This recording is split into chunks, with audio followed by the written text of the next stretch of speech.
Selamat berjumpa kembali dalam layanan audio Sahabat Seperjalanan. Hari ini adalah hari Sabtu 31 Juli 2021.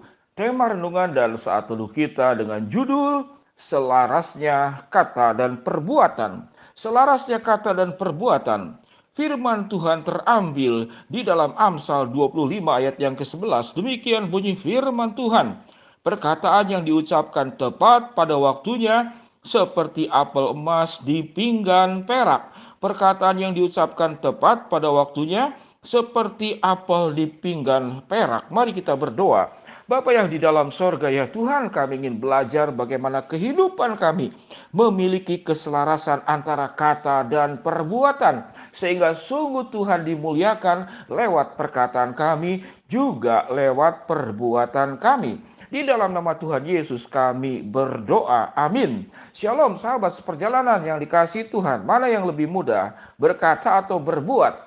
Saya berikan sedikit penjelasan. Misalkan saya menyeberang Selat Sunda dari Pulau Jawa sampai kemudian batas Sumatera. Dan itu banyak pertandingan dan perlombaan berenang. Sewaktu saya berkata, saya menyeberang, saya sudah menyeberang dari Pulau Jawa ke Pulau Sumatera lewat Selat Sunda. Maka dalam waktu hanya beberapa detik, perkataan itu selesai. Menyelesaikan perkataan menyeberang di Selat Sunda dari Pulau Jawa ke Pulau Sumatera. Namun tatkala sungguh-sungguh itu dilakukan di dalam perbuatan, perjalanannya panjang. Hanya orang-orang yang punya ketahanan fisik tertentu, di usia tertentu, kemampuan yang khusus, dan itu digembleng sekian lama bertahun-tahun. Sehingga punya kemampuan fisik yang sangat luar biasa. Sahabat seperjalanan yang dikasihi Tuhan, sehingga kesimpulannya, berkata itu mudah, ringan, tidak membutuhkan kalori yang banyak, namun tatkala menjalankan apa yang dikatakan, itu sesuatu yang sulit luar biasa. Sahabat seperjalanan yang dikasihi Tuhan, firman Tuhan dalam Amsal 25 ayat yang ke-11, apa yang dikatakan di sana? Perkataan yang diucapkan tepat pada waktunya adalah seperti apel emas di pinggan perak. Artinya apa? Bahwa di dalam pembuktian jauh lebih penting adalah perbuatan kita daripada kata-kata kita.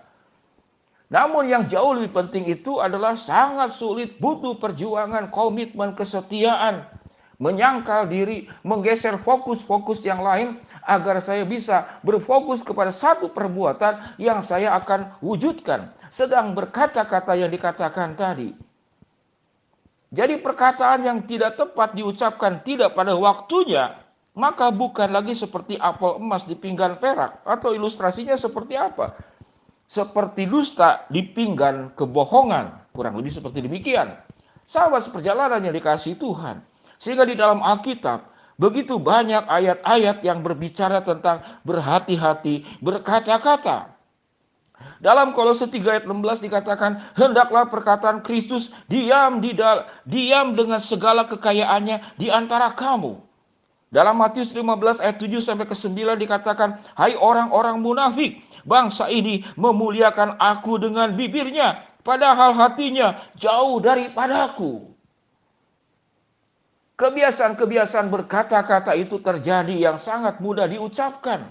Saya berjanji setia, saya berjanji bertanggung jawab, saya berjanji berkomitmen. Saya percaya saya adalah pribadi berintegritas. Saya percaya kalau Anda percaya kepada saya, Anda tidak akan kecewa. Itu kata-kata. Itu adalah kemasan. Itu adalah lapis luar. Itu adalah brosur. Itu adalah iklan yang sangat mudah ditawarkan dan berbicara tentang perkara-perkara yang sangat indah di dalam bentuk kata-kata. Firman Tuhan kita mengajarkan kepada kita, peran apapun dirimu. Sebagai seorang anak, sebagai orang tua, sebagai suami, sebagai istri, sebagai mertua, sebagai mantu, sebagai majikan, sebagai pegawai, sebagai dosen, sebagai guru, sebagai siswa atau mahasiswa, sebagai rakyat, bahkan pemerintah. Bahwa perjuangan yang paling berat adalah bagaimana selarasnya kata dan perbuatan. Sehingga perkataan yang tidak tepat diucapkan pada waktunya, itu hanya akan memukul kita, mempermalukan kita, dan merendahkan martabat dirimu di hadapan orang lain. Sahabat seperjalanan yang dikasihi Tuhan, Kita belajar di dalam banyak aspek. Di dalam dunia politik kadang-kadang ada istilah-istilah yang dikatakan diselewengkan. Kalau gubernur yang tidak baik, maka dikatakan gak benar. Kalau politikus yang tidak baik disebut dengan politikus, tapi li-nya itu Y. Jadi banyaknya tikus politikusnya itu. Kalau kemudian presidennya tidak baik disebut dengan presiden. Presiden itu artinya sesuatu kejadian yang tidak baik. Sahabat seperjalanan yang dikasihi Tuhan, menjadi suami istri juga sama. Bagaimana menjadi suami yang baik, menjadi istri yang baik, itu tidak mudah. Sehingga suami ini punya hal yang sangat bahaya. Suami semakin kaya, semakin nakal. Para suami silakan jawab kalimat ini. Suami semakin kaya, semakin nakal. Istri semakin nakal, semakin kaya.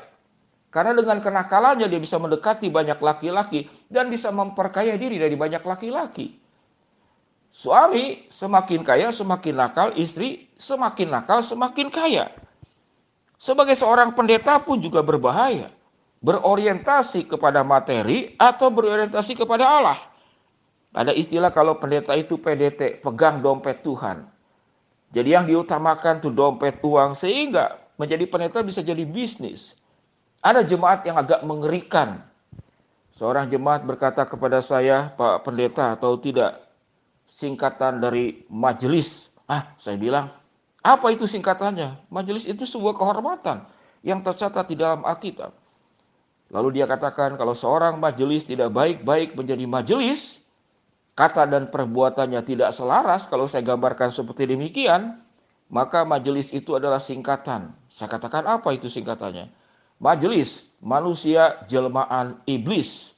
Sahabat seperjalanan, pendeta, majelis, apapun peran saudara, kalau kehidupan kita itu tidak selaras, kata-kata kita tidak selaras dengan perbuatan kita, maka kita sedang mempermalukan diri sendiri. Kita sedang merendahkan martabat diri kita sebagai gambar dan rupa Allah. Sehingga firman Tuhan jelas dikatakan, Kolose 3 ayat 16. Hendaklah perkataan Kristus diam di dalam segala kekayaannya di antara kamu. Dan hendaklah perbuatan Kristus pun diam dengan segala kekayaannya di antara kamu. Kristus berkata dan berbuat itu selaras. Sehingga Yesus berkata, hendaklah engkau mengikuti jejak teladan penderitaan yang sudah aku teladankan kepada engkau. Sahabat seperjalanan yang dikasihi Tuhan, perjuangan panjang. Bagaimana menjadi orang percaya yang selarasnya antara kata dan perbuatan. Biarlah kita lebih banyak berbuat dan sedikit berkata-kata.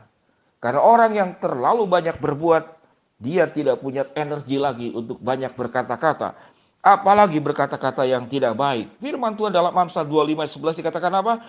Perkataan yang diucapkan tepat pada waktunya adalah seperti apel emas di pinggan perak. Tapi perkataan yang diucapkan tidak tepat pada waktunya, hanya berkata dan tidak berbuat, adalah seperti kebohongan di pinggan kedustaan. Sahabat seperjalanan, biarlah kita menjadi orang percaya yang selarasnya kata dan perbuatan. Mari kita berdoa. Bapa yang di dalam sorga, ya Tuhan, hamba-Mu berdoa buat seluruh sahabat seperjalanan. Kesulitan persoalan dalam hidup seringkali karena kami salah berucap, tidak tepat berkata, lebih banyak berbicara daripada berbuat. Ampuni segala dosa dan salah kami.